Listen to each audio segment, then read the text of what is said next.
Buenas tardes a todos, bienvenidos a Kairos, espero que la estén pasando bien. Mi nombre es Tomás Collos, trabajo en Apresid dentro de Sistema Chakras. Antes de meternos en el taller, recuerden apagar sus celulares, mantengan el orden en la sala. La dinámica del taller va a haber primero una serie de exposiciones y luego va a haber un espacio de preguntas que a medida que vayan levantando la mano vamos pasando un micrófono y las vamos respondiendo. Para nosotros este es un taller especial, ya que toda la información que ustedes van a ver proviene de la institución, proviene específicamente de Sistema Chakras, y de alguna manera nos enorgullece poder estar aportando al conocimiento desde la institución. Sistema Chakras es uno de los 6 talleres, de los 6 programas que tiene la institución. Se inició en 2006 con un convenio con el INTA, y lo que hacemos básicamente es desarrollar tecnologías sustentables a partir de problemáticas locales planteadas por el productor. En este caso, la información que van a ver proviene de la chacra Justiniano Posse, donde la demanda inicial fue ver cómo mitigábamos el problema de excedentes hídricos, cómo hacíamos para consumir más agua y de manera más eficiente. Así que de eso va a hablar un poco Alejo. Para poder cumplir la finalidad de Sistema Chakras nos basamos en 3 ejes, que es oportuno nombrarlos. Uno es el protagonismo horizontal, donde tratamos de poner en el mismo nivel el conocimiento empírico del productor y al productor como generador de la demanda, y a la ciencia también en el mismo nivel, para que nos ayude a acortar los tiempos entre el problema y la solución de ese problema. Otro de los ejes conductores de Sistema Chakras es lo que nosotros llamamos el aprender produciendo, que no es más que vivir el proceso de aprendizaje, vivir el proceso del proyecto de cada una de las chakras, e ir tratando de producir de manera de tener sistemas productivos, competitivos, ambientalmente amigables y con compromiso social.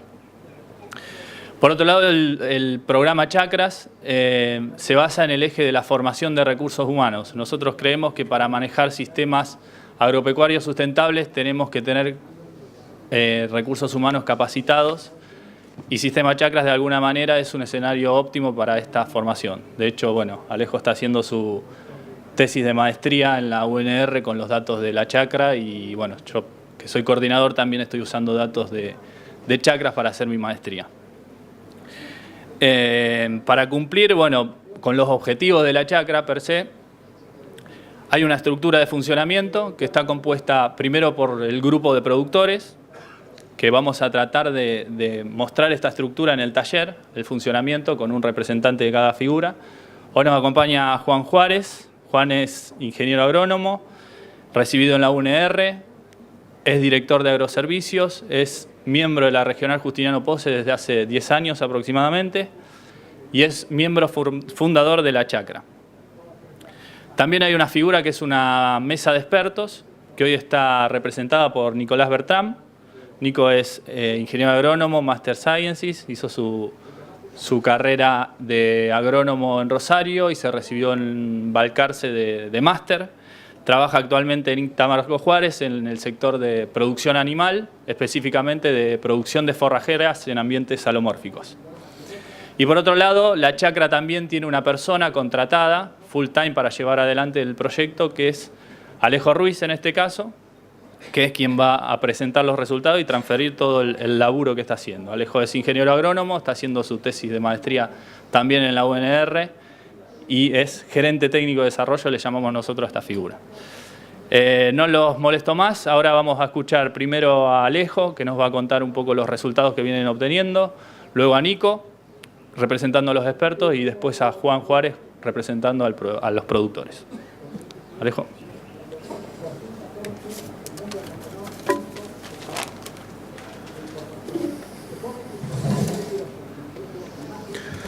Bueno, buenas tardes a todos. Gracias, Tommy, por la presentación.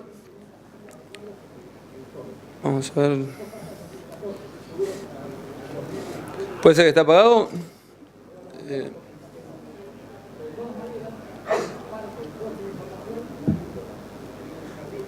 Sí. Estamos apagados. Che, bueno.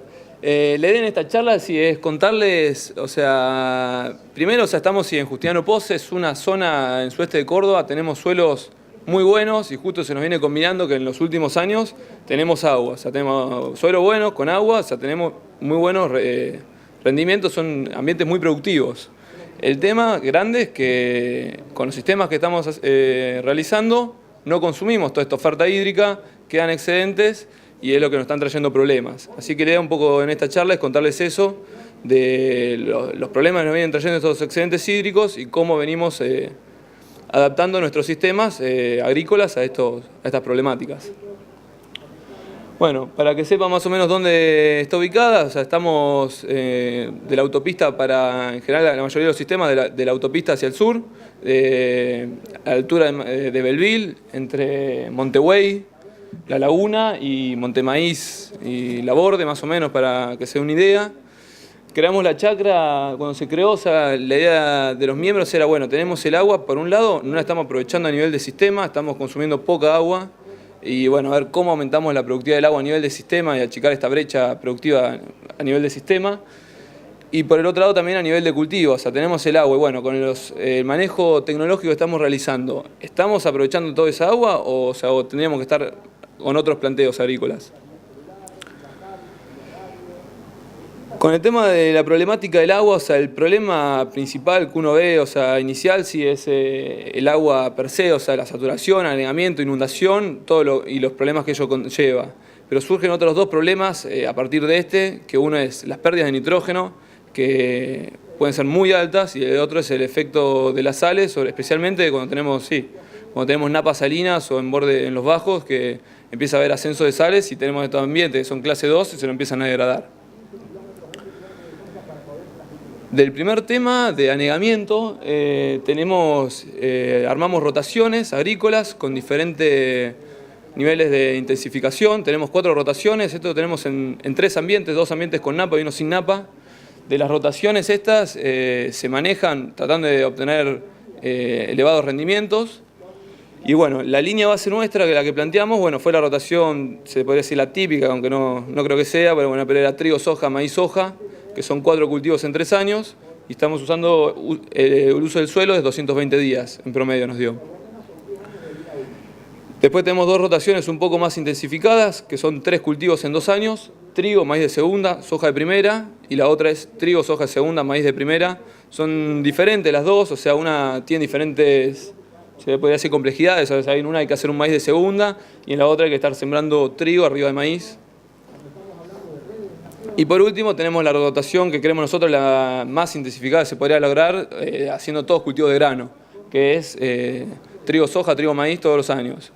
Esto, o sea, ya tenemos datos de estas ya 3 campañas. Las rotaciones 2, 3 y 4 arrancaron ya su segundo ciclo. Y lo comparamos también a esto con lo que podría ser versus una soja, un monocultivo de soja. Así que no lo tenemos en las rotaciones, pero tomamos los valores de las rotaciones 1 y 2, como para tener como referencia a ver la productividad y consumo de agua de lo que podría ser un monocultivo de soja. Para que vean, o sea, se manejan estos ambientes con protocolo de alta producción, se utilizan buenos genotipos y buena fertilización. Esas son las barras, el rendimiento medio que se obtuvo en los 3 sitios para cada uno de los cultivos. O sea, y cada punto representa un valor de rendimiento y en general fueron todos bastante altos.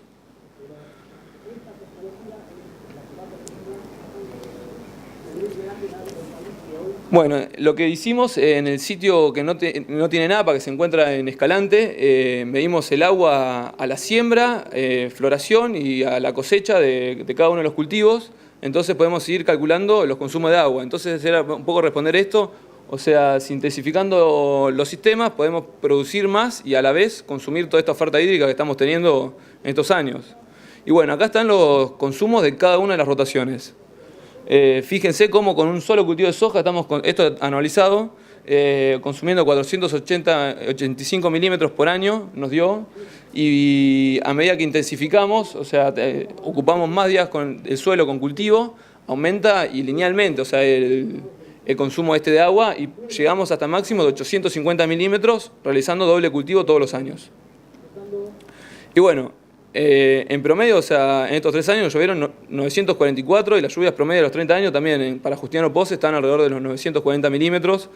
Así que, o sea, ahí ven todo el agua que se nos está escapando de aprovechar.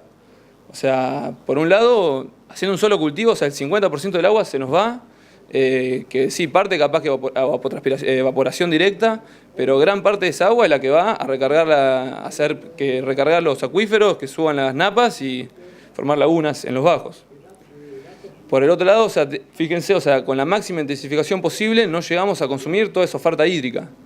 Y, o sea, estamos con el problema de agua ahora, que tenemos más agua, o sea, y nos queremos sacar el agua, así que no sé, o sea, si con consumo de 850 milímetros, si nos sigue lloviendo en promedio de 940 milímetros, se va a ir el agua. Luego, en los 2 sitios que tenemos napas, tenemos en cada una de estas rotaciones, que me olvidé decir, o sea, son estos 4 de estas rotaciones, las tenemos son en parcelas grandes, era un lote que se dividieron en 4, o sea, que tiene entre 5 y 8 hectáreas, depende del sitio. En los sitios con napa lo tenemos un freatímetro ubicado en cada una de las franjas. Y bueno, acá pueden ver, o sea, el anegamiento de qué depende. Bueno, sí, depende del balance hídrico. O sea, acá tenemos, cuando tenemos balances hídricos positivos, o sea, estamos en el eje X, es lluvias, balance hídrico sería las precipitaciones menos la evapotranspiración, el movimiento de la napa es ascendente. O sea, esto lo hicimos con cada 2-3 semanas, medimos los freatímetros y bueno, calcular entre esas 2 semanas cuánto llovió, cuánto demandó el ambiente, cómo fue el movimiento de la napa. O sea, todos los puntos cuando balance hídrico es positivo están todos en la parte positiva, o sea, en movimientos ascendentes. En cambio, cuando tenemos más radiación que precipitaciones, los movimientos de la napa fueron descendentes. Bueno, sí, así que esto no dice mucho, pero bueno, arrancamos primero con esto. Estos eran los puntos. La idea, bueno, después era si el cultivo está influenciando en esta dinámica de la napa o no. Y bueno, nosotros veíamos, cuando seguíamos en el seguimiento de los freatímetros, veíamos que cuando, o sea, poner en el mes de octubre, los cultivos que estaban consumiendo, o sea, serían los trigos, los descensos de la napa eran más pronunciados en los lotes con trigo que cuando no había trigo. Lo mismo pasaba capaz que en diciembre descendía más en los lotes de un solo que estaban en soja o maíz que en los de trigo soja. Y bueno, y así. Entonces separamos todos esos puntos según si había cultivo activo o se encontraba desnudo o recién sembrado. Y bueno, vimos que, o sea, cuando tenemos un cultivo activo consumiendo agua y tenemos un balance hídrico positivo, o sea, no está lloviendo más, el efecto de la napa, cuanto asciende, es menor que cuando se encuentra el suelo desnudo. O sea, ante un mismo nivel de precipitaciones, asciende más en la situación de barbecho. Y esto es porque, o sea, tenemos un cultivo activo consumiendo agua, nos secó el perfil y de las precipitaciones tiene que primero llenar lo que, o sea, se consumía cultivo y después es menos lo que llega a percolar para que provoque el ascenso de la napa. Y lo mismo medio pasó, o sea, cuando tenemos balance hídrico negativo, el cultivo agarra y potencia la evapotranspiración, hace que consuma. O sea, está consumiendo más agua y se evapora más agua cuando tenemos un cultivo que cuando está desnudo. Así que bueno, como conclusión de esta parte, o sea, sí, el cultivo está influenciando la dinámica de la napa y bueno, y se ve. El tema que sí, tenemos periodos de que capaz que el cultivo está inactivo y en todas las rotaciones agrícolas nos pasa eso, que capaz que con lo que podría ser una pastura es más continuo, principalmente, bueno, y con consumo que ya arranca consumiendo en septiembre-octubre, mucho más que los cultivos agrícolas. El otro tema de pérdidas de nitrógeno, bueno, este es un lote de la última campaña, se sembró ese maíz, se había fertilizado la siembra, llovieron en octubre 150 milímetros, las napas nos subieron, todo el lote anegado y bueno, ¿qué pasó con el nitrógeno que se aplicó? O sea, y entonces nos empezamos a preguntar cómo tenemos que estar manejando la fertilización nitrogenada en estos ambientes con napa cerca. Esta es una foto que me pasó Lisandro, uno de los miembros de la chacra, que me parece muy buena. O sea, fíjense la diferencia de color y tamaño que hay entre las plantas. Y esto se ve por nitrógeno. O sea, ahí en esa parte, acá en abajo de la foto, pueden ver la incorporadora, cómo se incorporó previo a la siembra, después el trigo fue sembrado así. La diferencia que hay de crecimiento y color. Y esto, o sea, es un lote clase 2, o sea que es muy raro ver esta respuesta a la fertilización, o sea, en un trigo tan chico. Esto me va indicando acá que estamos partiendo con poco nitrógeno. Y bueno, un poco revisando, bueno, poniéndonos a averiguar, bueno, encontramos estos valores de Tahuada y después de Nebraska de pérdida de nitrógeno que son altísimas. O sea, un suelo anegado que está negado durante 3 días, las pérdidas de nitratos pueden llegar a llegar hasta entre el 60 y el 100%. Y bueno, y esto es altísimo. Y lo importante de esto, o sea, que no solo es la parte que está negada, que uno, o sea, si la napa te llega a superficie, o sea, la banda capilar, todos esos poros también están saturados y también está habiendo pérdida de nitrógeno en los microporos. Así que en función de esto nos empezamos a preguntar, bueno, ¿cómo fertilizar los trigos? Tradicionalmente siempre en la zona se fertilizó el trigo previo a la siembra, incorporada urea y bueno, entonces, o boleado. Entonces la idea fue, bueno, ver cómo, bueno, a ver, capaz que ahora en estos ambientes con napa cercana tendremos que o dividir la fertilización o empezar a fertilizar en macollaje. Así que hicimos un ensayo en 2 sitios, uno con napa cerca y uno con una napa más profunda,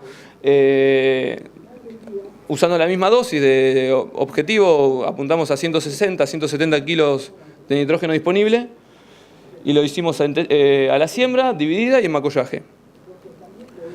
Acá están los rendimientos de los testigos, esta es la última campaña.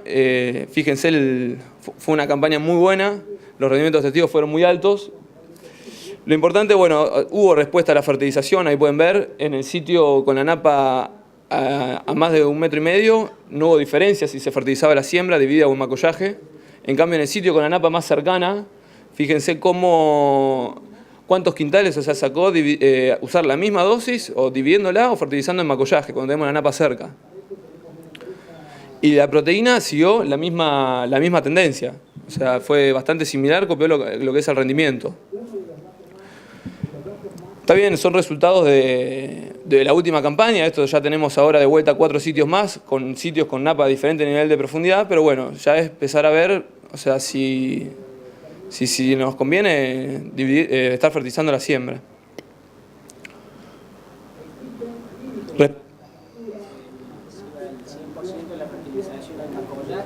Sí, 100%, o sea, bueno, fue con arrancador, pero sí, o sea, la fertilización, lo grueso fue 100% al macollaje. Sí, uno fue un SI 300, un algarrobo y se apuntó a 160, 170 kilos de nitrógeno, suelo más fertilizante. Después de maíz, estamos trabajando un poco más que en trigo, estamos ajustando, vamos viendo esto, comparando momentos, ya también la dosis, ajustando dosis en ambientes con napa y la interacción que hay entre dosis de nitrógeno y densidad de plantas. Bueno, esto es justo de la campaña también pasada, que arrancamos con los perfiles llenos y ahora nuevamente están todas las napas, las tenemos menos del metro y estamos de vuelta arrancando una campaña con perfiles llenos. Acá están las curvas de fertilización, o sea, fíjense cómo cuando tenemos napa cerca, que sería la línea de abajo, el rendimiento de los testigos se cayó, se arranca más abajo y tiene una respuesta altísima a la fertilización, más que cuando tenemos la napa más profunda. Y arrancaron estos sitios con alrededor de 50 kilos de nitratos a la siembra y los otros estaban más alrededor de los 70. Pero bueno, lo importante es eso tiene una gran respuesta a la fertilización y que en general estamos usando dosis de hasta 160, 170 de nitrógeno en maíz y con la relación de urea que hay y los rendimientos que tuvimos tendríamos que estar apuntando bastante más, alrededor de ya 220, 230 kilos de nitrógeno. Después de interacción entre densidad y dosis de nitrógeno, ya vamos a tener ya 6 sitios acumulados entre la campaña pasada y la última. De los sitios agarramos y cruzamos diferentes densidades con diferentes niveles de nitrógeno. Ya son más de 150 franjas cosechadas y bueno, acá pueden ver la respuesta, cómo aumenta el rendimiento al aumentar la densidad y después se cae cuando no se fertiliza el maíz. Sería la típica curva de respuesta a la densidad. Lo interesante, bueno, ver que, o sea, manejamos densidad entre 50 y 130.000 plantas, con 130.000 plantas sin fertilizar, igualmente, o sea, había plantas con espiga y se obtiene buen rendimiento, no es que estaban todas estériles. Y bueno, acá están las curvas para 60 y 180 kilos de nitrógeno, esto aplicado, no kilos de nitrógeno disponible. Cómo aumenta la respuesta al aumento de densidad y también lo que es importante, que la densidad óptima agronómica, o sea, la densidad con la que estamos maximizando el rendimiento, es mayor a medida que aumentamos el nivel de nitrógeno. Y como también la tendencia que ahora, o sea, ya los híbridos nuevos empiezan ya a densidades muy altas igualmente sigue aumentando la producción. O sea, ya no es que aumentando ya en densidad de 130 se nos caen los rendimientos y no. O sea, hubo sitios que seguían aumentando el rendimiento. Y por último, ya ir para la parte de sales. Tenemos muchos ambientes ya, zonas que se canalizaron y, o sea, hay bordes en las lagunas y en los canales, los bajos, que estamos viendo muchos problemas de sales, se ve todo blanco. Ya la Universidad de Córdoba alargó un documento que estaban preocupados por los aumentos de conductividad que estaban viendo en la superficie de los suelos. Así que lo que hicimos fue, junto a los técnicos de la agencia de Justiniano Pozzi y Nico, fue medir conductividad en un lote que se encontraba, esto en noviembre, en Besáiz Maíz, en diferentes puntos cómo había crecido el cultivo. O sea, en la parte en la loma, donde el cultivo está normal, conductividad de 0,2. Y a medida que íbamos yendo al bajo y hasta muestreamos directamente donde no nació el maíz, cómo iba aumentando la conductividad eléctrica. Esto conductividad en sí, 0,20. Y lo mismo hicimos en un lote de soja. O sea, en la parte normal 0,2 y, o sea, y a medida que nos íbamos acercando al bajo comenzaba a haber más sales que directamente el cultivo nació y se murió o no nació, cómo iba aumentando esta conductividad eléctrica. Y, o sea, esto se perdió por sales y no por encharcamiento. Créanme, o sea, no es que subió, que estuvo, se murió por agua, no, fue sales. Y acá es los rendimientos de este sitio, o sea, donde habíamos dejado las estacas, cómo fueron los rendimientos y fíjense cómo cae al ir aumentando la conductividad eléctrica, yendo hacia el bajo, el rendimiento. O sea, el lote fue un lote de 140 quintales y cómo fue cayendo, y, o sea, la tasa que cayó fueron 40 quintales por cada decisimen, que es altísimo. O sea, entonces nos empezamos a preguntar, o sea, ¿qué hacer en estos bordes de bajos y lagunas? O sea, si hay esto, o sea, ¿se justificó sembrarlo o no? Especialmente maíz. Y lo mismo este. Entonces, bueno, o sea, con el grupo, o sea, ya nos venimos planteando, bueno, queremos, ¿viste? Bueno, esto de decidir si sembrarlos o no, estar tratando de barbecharlos y no generar biomasa acá. La verdad que creo que no conviene. Lo mejor sería, creo que dejarlo con vegetación natural o sembrar alguna forrajera, que por lo menos no dejar el suelo desnudo, que esté dejar un cultivo o no, una planta que por lo menos esté consumiendo agua y generando biomasa ahí y previniendo el ascenso de las sales. Y bueno, creo que hay que empezar a ajustar capaz que sí criterios o, ¿viste?, revisar criterios para la zona, de ver hasta dónde tenemos que estar sembrando los cultivos agrícolas. Y bueno, esta es una foto de en el campo de Jorge Macieri, uno de los miembros de la chacra, que bueno, fíjense, o sea, es un bajo salino, como, o sea, ya hay pelo de chanchos, hay como acercándonos, tenemos una zona especie de buffer, o sea, creo que hay que empezar a dejar estas zonas para por lo menos que no crezca. O sea, que no crezcan la parte de las sales al borde de los lotes, sino estar con la agricultura tratando de avanzar sobre estos sistemas. Y bueno, para cerrar, de excedentes hídricos, si es posible solucionarlos con planteos agrícolas y que esto sea sustentable y rentable, bueno, con el tema de anegamiento y exceso de agua, por un lado vimos que el cultivo sin influencia en la dinámica de la napa, pero por el otro lado, o sea, también, o sea, vimos que intensificando llegamos a consumir hasta 850 milímetros, que estamos consumiendo menos que lo está ofreciendo el ambiente, y el tema que tenemos con el problema del agua ahora, o sea, tenemos que estar consumiendo más que 940 si queremos que se vaya un poco el agua. Después de nitrógeno, creo que lo principal, sí, o sea, las pérdidas de nitrógeno son importantes, un gas de efecto invernadero, entonces sí o sí vamos a tener que empezar a reconsiderar cuándo tenemos que estar fertilizando, también con qué dosis, para aumentar por un lado la eficiencia de uso de nitrógeno, la productividad del agua y también el consumo del agua. Y respecto a sales, creo que desde la agricultura estamos muy limitados y lo más importante de todo, que creo que habría que capaz que tratar de dejar de avanzar sobre sistemas que no, la verdad que no vale la pena, o sea, no habría que estar sembrándolos, directamente dejar vegetación natural. Y bueno, para que vean un poco de las nuevas actividades que con estos excedentes hídricos se están sumando en la región, por un lado, o sea, estos 2 kilómetros de Justiniano Pozzi hacen kitesurf, que es con un barrilete y cuando hay viento y con tabla de surf. Estos son Gustavo y Francisco Rubio, 2 miembros de la chacra en la laguna que tiene el campo. Y bueno, este es Marcos, un amigo futuro ingeniero agrónomo. Bueno, agradecerles a todos por venir al taller y bueno, es por parte de todos que somos muchos los que estamos trabajando en el proyecto de la chacra de Justiniano Pozzi. Gracias.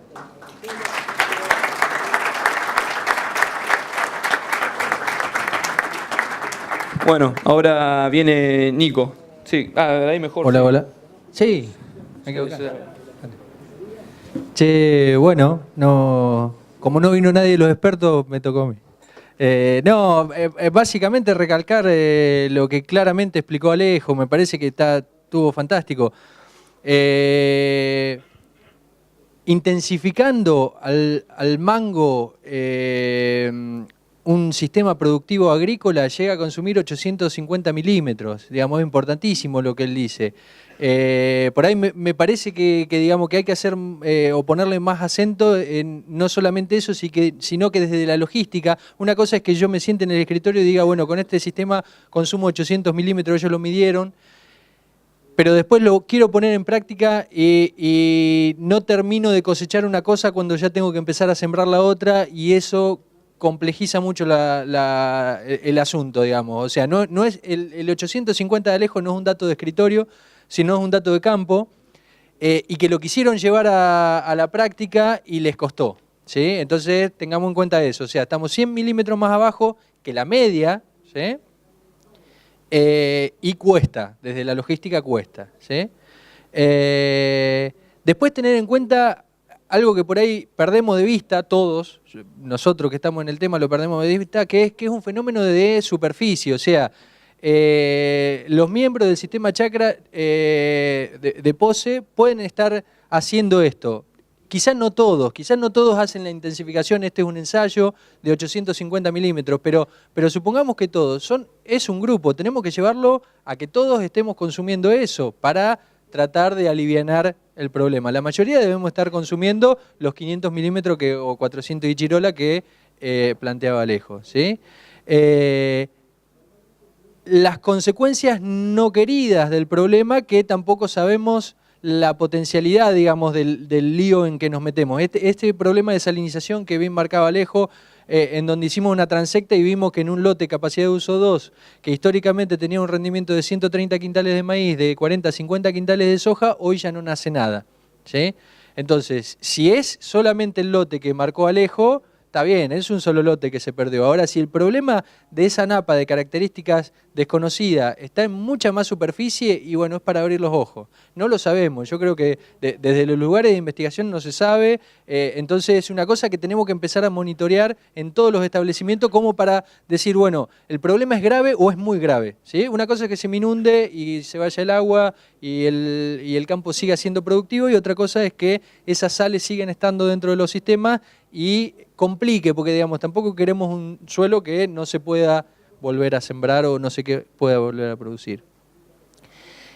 Y por último, digamos, esta es la última y ya lo dejó Juan, me pareció muy valioso el proceso de aprendizaje, como decía Tomás, digamos, producir aprendiendo, digamos, eso, a ver, si ustedes me preguntaban hace 3 años cuando nos invitaron a participar de la chacra, y yo les decía, si quieren consumir agua, pongan pastura o pongan alguna perenne, ¿sí? Y probablemente nadie nos iba a hacer caso. Ahora, estuvieron 3 años colectando datos y mostrando esta información, y hoy ya es un aprendizaje vivido, ¿sí? Que ya no se va más. Y hoy hay productores que están haciendo agropiro en los bajos, sin quererlo. No sé si es la mejor opción, pero bueno, claramente, digamos, la opción agrícola pura nos deja por ahí medio a mitad de camino, ¿sí? Nada más que eso, valorizar el proceso de aprendizaje, que me pareció fantástico, digamos. Uno puede imponer algo, pero no va a ser lo mismo que si se aprende, ¿está? Bueno, buenas tardes a todos. Yo, como un miembro más del Chakra Justiniano Posse, estoy acá me pidieron como productor, como miembro, que comente un poco cómo llegamos a decidir conformar un chakra a partir de una regional, ¿no? Uno participa en una regional motivado por el espíritu de APRESID y para ser sustentable y para mejorar la producción, para ser más productivo, para incorporar tecnologías constantemente y para sus empresas. Para hacer un poco de historia de la regional de Justiniano Posse, algunos miembros al comienzo de la década del 90, cuando ya formada APRESID, empezamos a participar de una de las regionales más antiguas, que es la de Osurgente en Riville. estuvimos un tiempo ahí y nosotros empezamos a percibir que teníamos una diferencia con el departamento Unión, con donde nosotros producimos, que tenemos otro ambiente, ¿no? Así que con miembros de Montemaíz, Escalante y Laborde, tuvimos la iniciativa de formar una regional en Justiniano Pozzi alrededor del 2006. Empezamos bien, teníamos mucha motivación, éramos 12 miembros y teníamos plan de trabajo, teníamos capacitaciones, seguimos trabajando bien, pero tenemos una falla. No generamos información, por lo menos no generamos información validada, con metodología, con método científico, y eso nosotros lo percibimos, es decir, incorporamos continuamente tecnología de insumo, tecnología de proceso, pero no lo validamos lo suficiente como para ver si realmente estamos haciendo las cosas bien. Todos los años lo mismo en cuanto a capacitaciones, fue decayendo un poco la motivación de la regional. Fue así que en el 2014 algunos miembros fuimos invitados, fuimos a ver, ya estaba el chakra de Pergamino, fuimos a verlo en su funcionamiento. Y ahí entendimos el concepto de aprender produciendo, ¿no? Que tenía metodología, que tenía un soporte, que había otra forma de trabajar.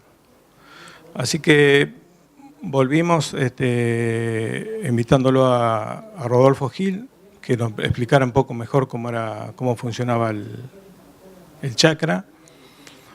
Nos motivamos todos y al mes ya estamos haciendo el taller fundacional, donde ahí hicimos el árbol de problemas, que se dice que empezamos a buscar las problemáticas que tenía la zona.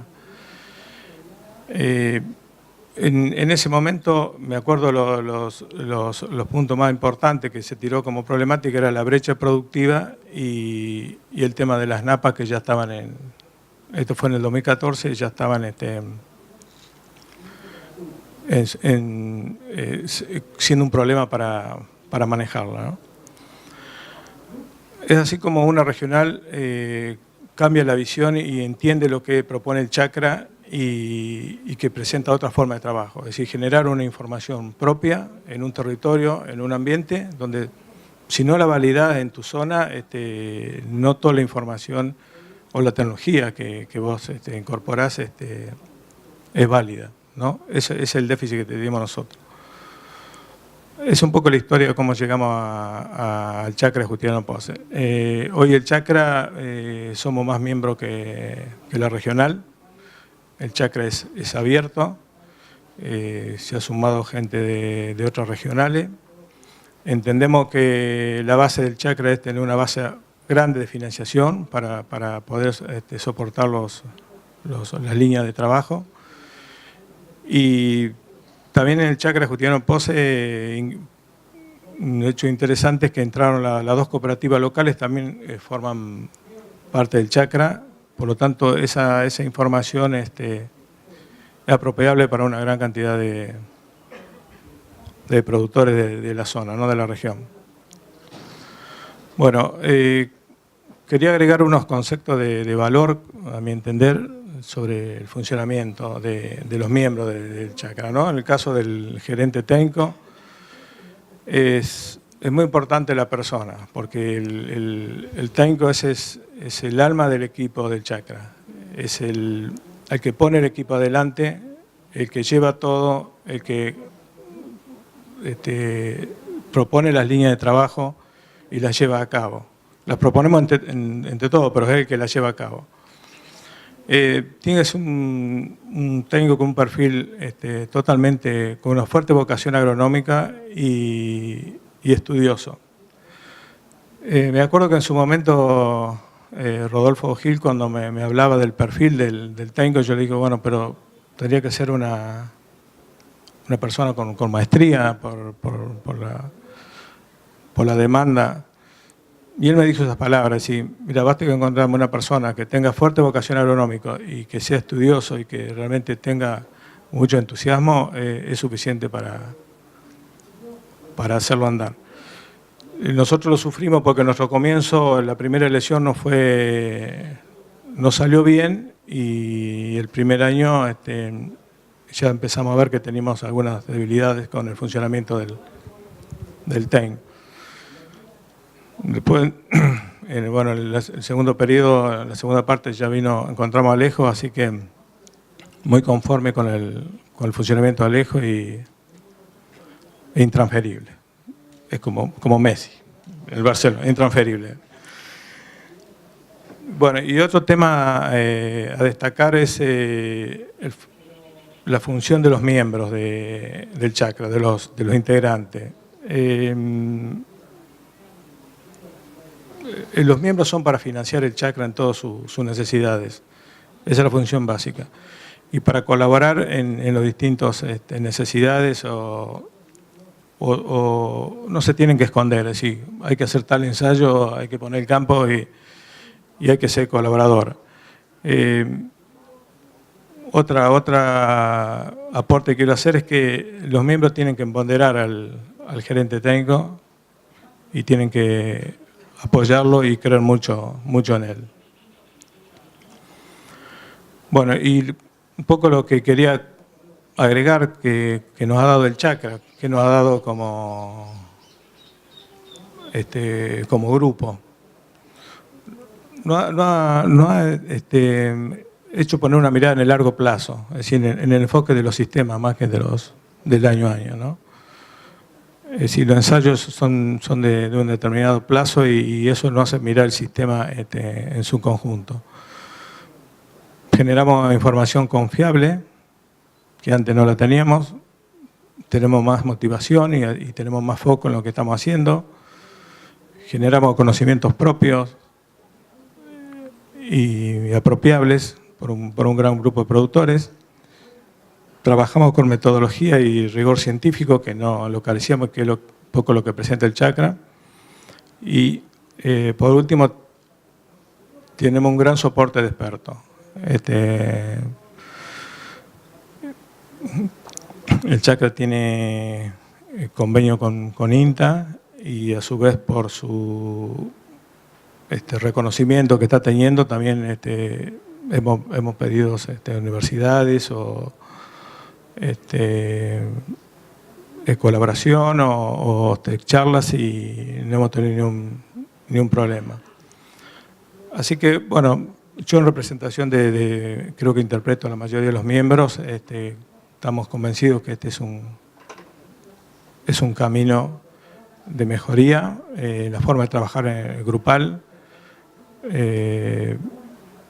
Como productores siempre queremos ser más eficientes, producir más, y esta es una forma de comprobar la tecnología para una zona y validarla totalmente, que creo que es lo que estamos logrando. Eso es todo.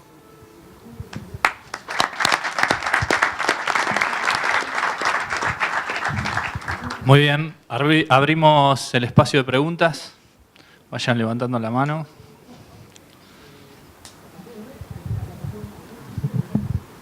¿No han pensado la posibilidad de implantar cultivos perennes, caso de alfalfa, que en otra zona con napa de 1 metro para abajo, digamos, tienen consumo de 1.500 milímetros al año? Nico, vos tenés... Sí, digamos, lo que sí, no sé si la chacra está dispuesta a generar eso, digamos, es como lo que por ahí mencioné antes, me parece que el proceso se tiene que dar internamente. Internamente ya hay hoy productores que Alejo cuenta que están sembrando agropiro en los bajos, sí, claramente. Para llegar al equilibrio tenemos que excedernos en el consumo en algún momento para deprimir napa y llegar a una situación de tranquilidad. Pero lo que personalmente he aprendido es que capaz que obligar a que esos procesos se den no tiene más sentido lo otro, que lo vayan aprendiendo solo, pero sí, claramente coincido con vos. Y bueno, o sea, de justo el grupo de productores que arrancó con la chacra, el 90% es agrícola. Así que bueno, es un poco como le dice Nico, que va a ser empezar a pensar esas cosas. Bueno, ahí en la zona, en Marco Juárez, en el mismo INTI y todo, las alfalfas que ustedes tienen son espectaculares, ¿no? Y aunque uno sea agrícola, hay que ver la alternativa de las reservas forrajeras. En toda la zona del Río Cuarto, por ejemplo, vos haces rollo o haces megafardo, que está muy de moda ahora, y los números te dan mejor que la soja.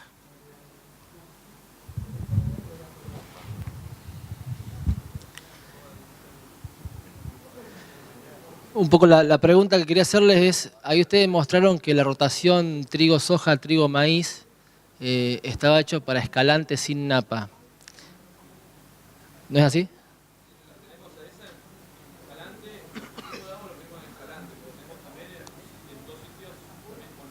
Ah, perfecto. ¿Y el mismo consumo de agua lo tuvieron en Poce con napa, 850? ¿O puede ser que sea más?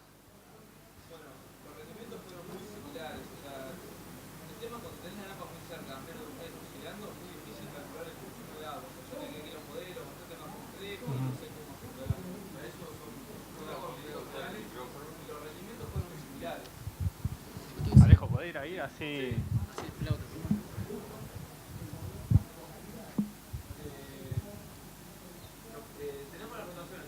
Napa y un sitio sin napa.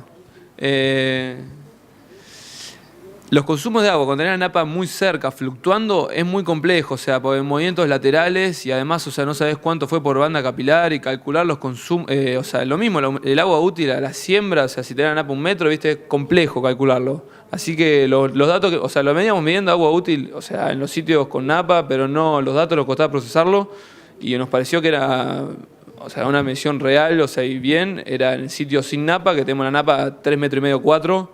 Sabemos que, o sea, estamos para poder calcular los consumos y los rendimientos fueron muy similares. O sea, así que calculando que o sea, si rindió similar, el consumo de agua ha sido similar. Pero bueno. Y la otra pregunta que quería hacerle era si tuvieron en cuenta a la hora de planificar los ensayos la ubicación que tenía el lote dentro de la cuenca. O sea, nosotros estamos viendo que por ahí... Es muy distinto tratar de encarar una producción en un lote que está en el centro de la cuenca o en la loma, en la parte de la cuenca. Si tuvieron en cuenta eso, por ahí para cómo encarar la situación, y te culmino la pregunta, como objetivo a largo plazo, con esta realidad de Napa, en una zona agrícola, yo estoy en Marco Juárez también, sí. En una zona agrícola, ¿cómo ven la situación a largo plazo, digamos? Porque hoy obviamente una zona agrícola es difícil y coincido con vos en tratar de superar lo que llueve. Es muy complejo si no se hace en equipos y realmente una zona muy grande, un poco como decía Nicolás. ¿Cómo lo están planificando a largo plazo ese manejo integral, digamos? Sí, bueno, de la ubicación de los sitios... uno sí se puede decir considerar el que tiene la napa lejos, estaría medio en la parte de la loma. Los otros dos están en una parte bastante plana, que no... O sea, tienen una zona muy plana, en Justiniano Posse justo. Que tienen la napa fluctuando al metro, pero no es que tienen justo un bajo o algo cerca, o sea, estarían bien. Pero no tuvimos tan en cuenta la posición, o sea, tomamos lotes así buenos en diferentes ambientes y ahí quedaron las rotaciones. Y después lo segundo de cómo vemos medio la perspectiva del tema del agua, y bueno, o sea, yo veía las imágenes de 2013, no se veían casi espejos de agua, 2014 se veían espejos de agua, y el otro día viendo una hora de mayo 2017, y están todavía más grandes de que 2014, entonces sí, bueno, no sé, o sea que...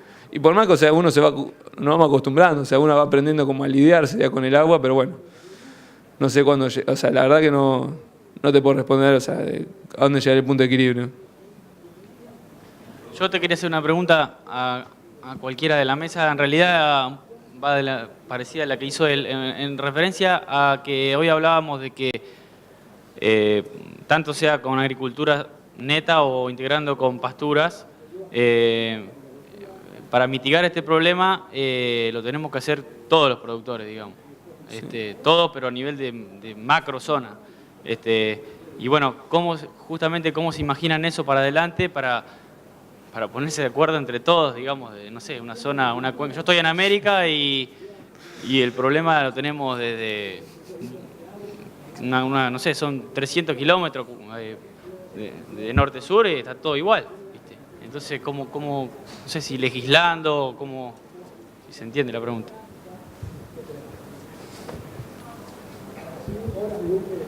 Sí, esa sería la más fácil. Si uno dijera, bueno, che, cada uno se tiene que hacer cargo del milimetraje que le llueve 900 milímetros, consumí 900, ¿sí? Sembrar algo, consumís más, te premiamos, consumís menos, pagás, ¿sí? Esa sería la más fácil. Lo que está pasando de alguna manera que es esto, lo que uno ve, no sé, son cambios mínimos, pequeños, no a la velocidad que uno quisiera, ¿sí? Pero uno ve esto. Yo nunca hubiera pensado que en la chacra de Posse ya se están haciendo algo de pastura, jamás. Yo digo, esto va a tardar 10 años más, y no, se está dando. Uno por ahí es muy ansioso y con razón, porque en este periodo de que empecemos a consumir más, por ahí van a haber gente que va a quedar en el camino, claramente. Eso es indeseable, pero la más fácil de todas sería la que dijiste vos, digamos, que obligar a que cada uno se haga cargo del agua que le cae arriba del campo, ¿sí?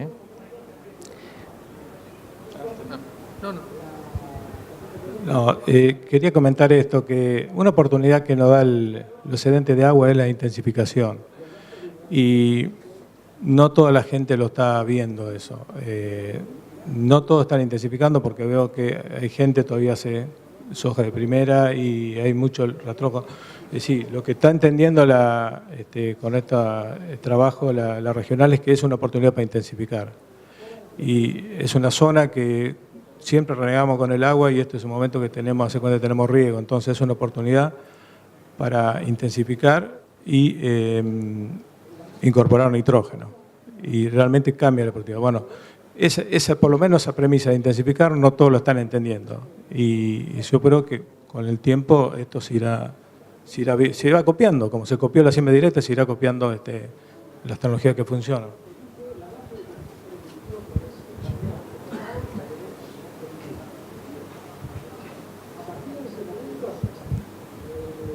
Sí, mi pregunta es, ¿cómo encararon ustedes toda esta situación de agua en estos años? ¿Con qué concepto fundamentalmente lo encararon? ¿Como el aprovechamiento de agua o con otros conceptos? ¿Cómo manejan los excedentes? ¿Conceptualizaron eso o ha sido empirismo lo que están haciendo?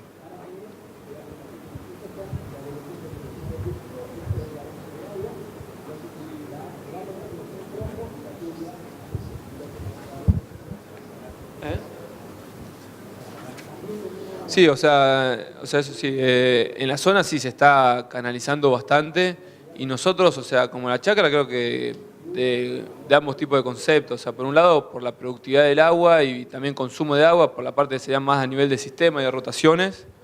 Y a nivel de cultivo, bastante de cómo manejar los cultivos para aumentar esa eficiencia en el uso del agua y también el consumo del agua.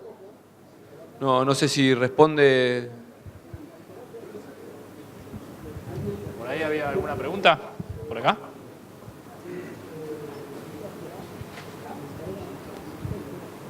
Bueno, el concepto para mí es el siguiente. O sea, lo primero que nos tenemos que plantear, ¿se escucha? Que realmente tenemos un excedente de agua importante en todo el país, inclusive, bueno, no solamente el país, sino muchas otras regiones. O sea, el cambio climático es una realidad y lo tenemos que asumir. Y como consiguiente tenemos que entender que cada zona vamos a tener algunos milímetros por encima en forma distorsionada, porque no generalmente vienen todos juntos, sino a veces vienen en un periodo y después viene otro periodo que es un poco más seco. Pero nosotros lo que tenemos que tratar de ver es de cómo minimizamos de acá abajo, porque las decisiones políticas mundiales nosotros no las podemos manejar, sea el tema de Donald Trump y alguna otra gente, pero nosotros desde acá abajo tenemos que tratar de defendernos de esa situación.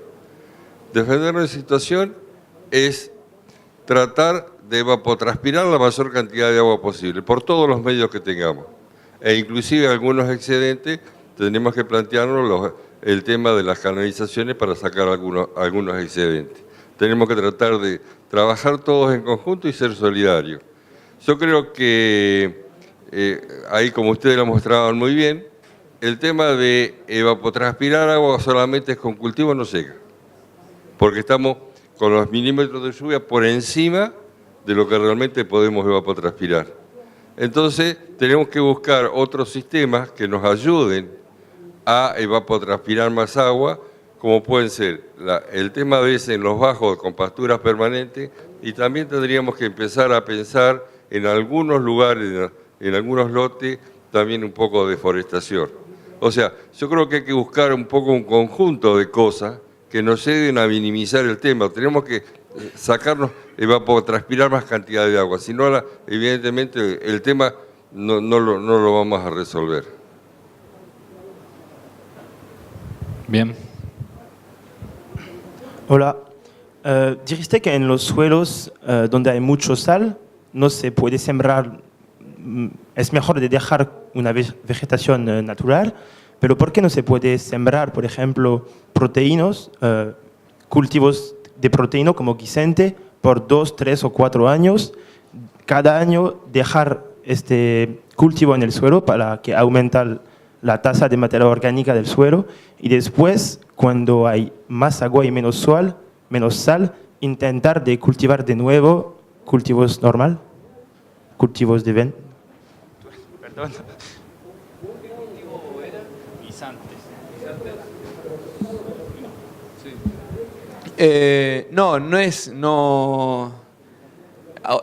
Tuvimos el problema del agua, los bajos nos crecieron, o sea, y es como que la superficie anegada de González es como que avanzó. Así que ahora hay que frenarla y hacer que retroceda y bueno, ver cómo. Y sí, o sea, tratando de hacer agricultura, nosotros los cultivos que hacemos, soja y trigo, directamente no nacen, creo que no sirve. Y sí, no es no cultivarlos, capaz que me expliqué mal. Sí, cultivando capaz que o de vegetación natural o pasturas. Y hacer eso y que después si se recupera, sí, capaz que sembrarlo después de vuelta con agricultura, pero ir y si se achicó el bajo, ir como creciendo de vuelta, si se va recuperando el suelo, obvio que no habría problema, pero bueno.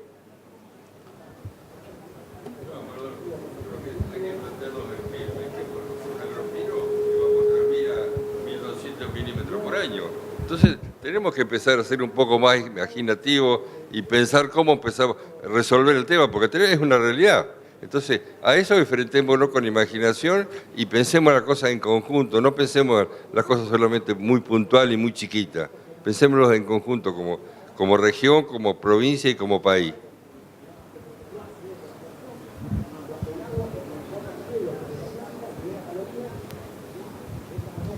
¿Alguna pregunta más?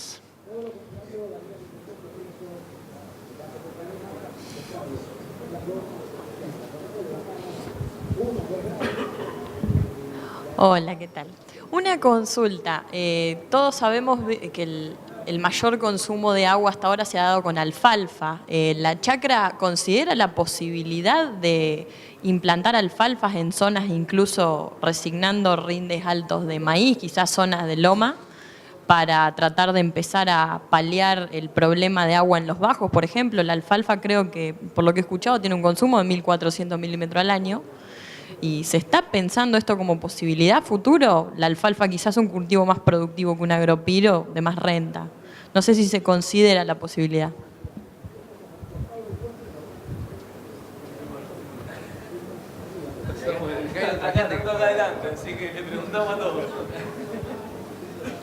Es buena pregunta.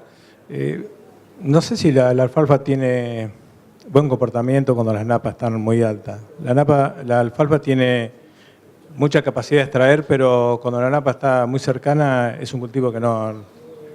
Pero igual te dijo en las lomas. En las lomas. Bueno. No. No sé, no se ha planteado, pero lo que sí está planteado en el chacra es una zona totalmente agrícola, es la identificación, eso está claro, sí. Estamos aprovechando la intensificación donde no la hacíamos antes para aprovechar ese agua y maximizar. Pero que yo sepa, nadie está planteando hoy pasarse a ganadería por el agua excedente, ¿no?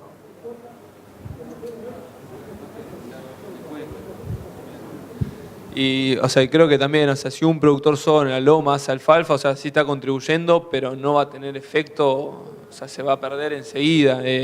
Tenía que capaz que empezarse ya a pensar como a nivel de grupo, como decía antes el asistente acá al taller, pero bueno, es hacer algo a nivel de cuenca y ahí capaz que sí, o sea, no sé, capaz de empezar a trabajar con balance hídrico de cuenca y ver consumos de cuenca, cuánto nos está lloviendo en la cuenca y hay que consumir esta cuenca a tantos milímetros, con ordenamiento territorial. Sí. Y bueno, va a ser complejo cambiar el chip, creo, que en la zona que estamos.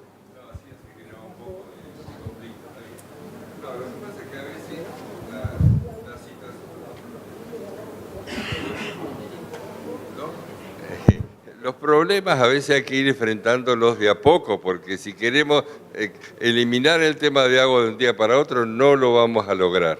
Y si nosotros queremos implantar alfalfa en lugares donde tenemos la vertiente ahí cerquita, tampoco lo vamos a lograr. O sea, tenemos que ir progresando y ganándole de a poco. O sea, lo que fuimos perdiendo en el tiempo porque lo dejamos, pasó y nos olvidamos, hoy tenemos que empezar a pelearlo y a combatirlo de vuelta. Hay que ir desde afuera hacia adentro lentamente, ganándole esos espacios que nos quitó el agua. Entonces, empecemos de a poquito de afuera.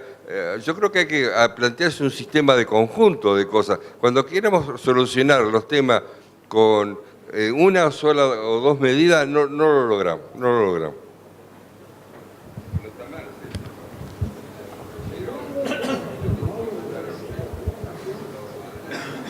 Yo creo que una opinión o cómo veo la situación, creo que para mí es clave. Digamos, si nos pensamos cómo estábamos hace 4 años atrás con las primeras inundaciones a cómo estamos hoy creo que entendemos bastante más lo que pasa y creo que sabemos qué es lo que hay que hacer. Me parece que el próximo paso a dar es trabajar los sistemas, como las chacras de ustedes, que son fabulosas realmente, es para felicitarlos, pero creo que es necesario trabajarlo a nivel de cuenca.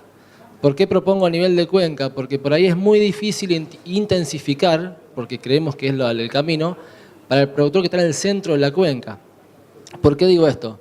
Porque si los que están en la parte de arriba de la cuenca o los inicios del límite de cuenca no intensifican, el agua que llueve sucede en 100 milímetros, al del centro le llegan 1000 milímetros. Y realmente es muy difícil para ese productor que está en el centro. O sea, si además de tomar siempre los dos pilares, como siempre hablamos, las obras y la intensificación son claves, pero me parece que deberíamos pensar de qué manera estructuramos y coordinamos las cuencas para manejarlo eficientemente. Me parece que ese es el próximo camino y paso a dar. Y creo que los equipos funcionen bien es clave. O sea, los productores, sector privado y sector público, creo que también hay una pata donde hablábamos antes de legislar, creo que también puede ser fundamental. Pero un poco es una humilde opinión.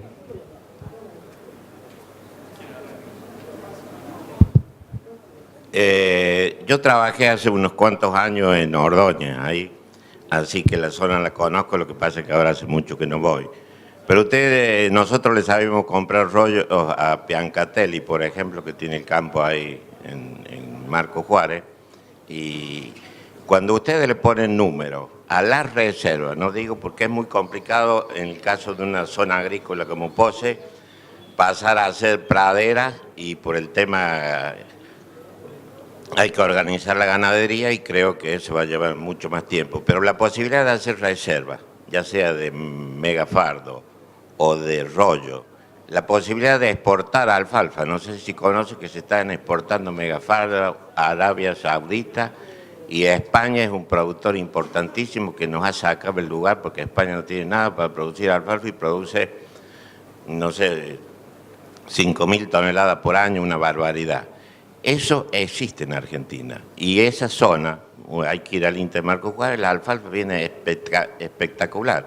Es decir, y un productor que está acostumbrado a hacer agricultura puede hacer rollo más bien porque tiene capacidad, inteligencia, sabe manejar máquinas. Yo creo que la cosa va por ahí, que no hay que verlo como que vos perdés el margen bruto por hacer alfalfa, sino que al contrario, te seca la zona y además tenés un ingreso muy rápido y muy estable.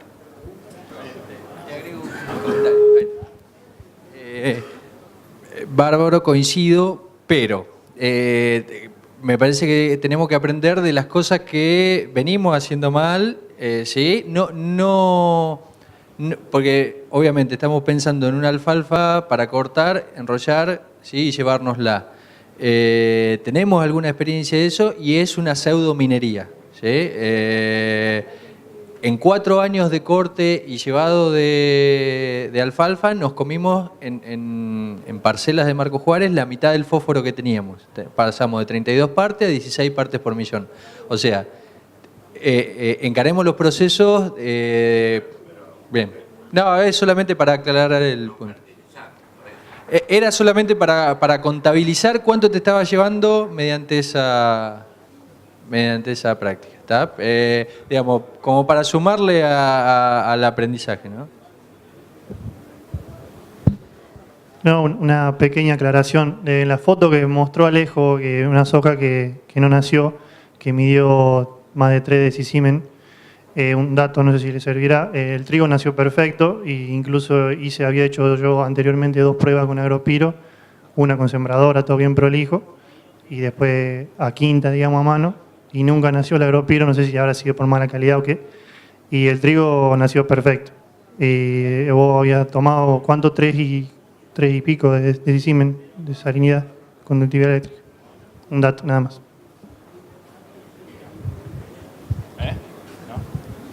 ¿Alguna pregunta? ¿Sí? No, claro. ¿Le hicieron PG al Agropiro? Bien. No, digo que es imposible que nazca trigo y no Agropiro, pero es para sumar. Bien.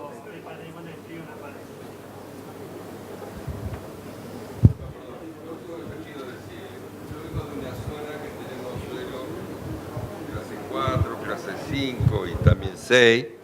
O sea, no tenemos una zona muy buena la nuestra, pero tratamos y peleamos y hace muchos años que venimos peleando con la inundación y con los excesos hídricos y todas esas cosas. Entonces, usted tiene la suerte de tener un suelo clase 2, pero ¿sabe qué les pasó? Lo perdieron. Sigue siendo clase 2, pero no lo tiene. No lo tienen en este momento. Cuando vuelvan a recuperar ese suelo porque se saquen los excedentes de agua, van a volver a tener ese bien. Hoy no lo tienen. Es lo que nos pasó a nosotros. Nosotros durante muchos años el bien tierra lo perdimos. Tuvimos que irnos a 300, 400 kilómetros porque el agua nos había quitado el bien tierra. Entonces hoy se nos han quitado el bien tierra. Entonces creo que el concepto es entender cómo se recupera ese bien. Y yo creo que hay formas de trabajar y de volverlas a recuperar. Ese es mi pequeño mensaje del tema. Muy bien. ¿Alguien más con alguna pregunta? Bueno, les agradecemos a los disertantes y a ustedes por asistir al taller y damos por finalizado el curso.